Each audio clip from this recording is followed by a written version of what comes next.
ఒట్టేసి చెబుతున్నా కడదాకా నడిపించే తోడై నేనున్నా. 7 అడుగుల పయనాన 7 లోకాలైనా దాటనా. వధువై ఎదురొస్తున్న వరమాలై ఎదపైన వాలే ముహూర్తాన వరసయ్యే వలపంతా చదివిస్తా వరకట్నంగా. సరేనా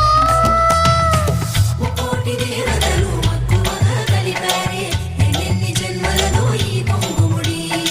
ముత్యాల జల్లులుగా క్షింతలు వేయాలి ముచ్చట తీరేలా అంతారండి. ఏనాడు ఎవరో చేరని ఏకాంతం వెతకాలి. ఏ కన్ను ఎప్పుడూ చూడని లోకంలో బతకాలి. పగలు రేయి లేని జగమేలుకోని హరిలో రంగా హరి.